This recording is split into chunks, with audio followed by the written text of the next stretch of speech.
Independents have turned on Joe Biden. That's why it should be alarming to Biden that the recent downturn in his approval rating has come disproportionately from independents, as the Washington Post's Henry Olsen first pointed out. This slide could have major electoral implications if it holds. Biden's net approval rating was better among all groups in an average of polls back in June and July. His net approval rating stood at plus 88 points among Democrats, plus 3 points with independents, and minus 72 points among Republicans.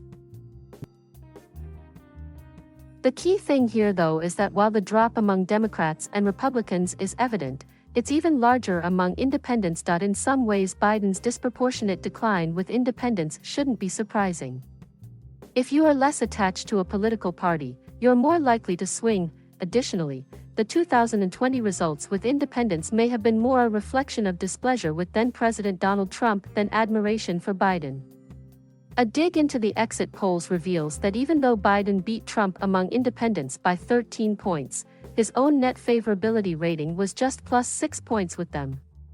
Trump's, meanwhile, was minus 18 points.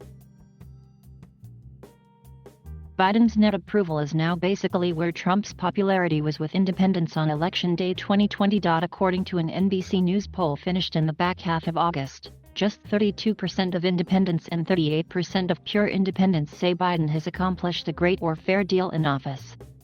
The vast majority say he's done only some to very little in office.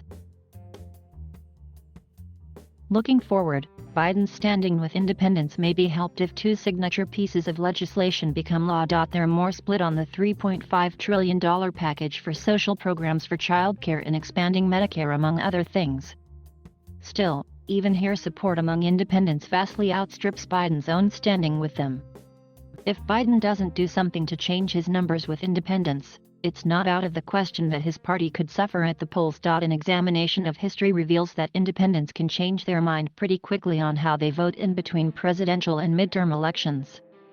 We can see this in three of the biggest wave elections in recent memory: 1994, 2010, and 2018.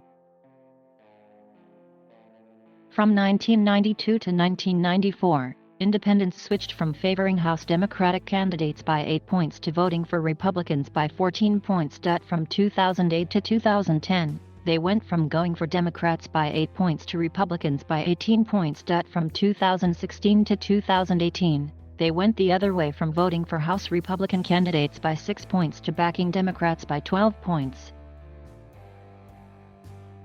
The shift in independent voters in all these elections was larger than among members of either major party. Of course, it's important to keep in mind that Republicans don't need a massive shift in voter opinion to do well in the midterms.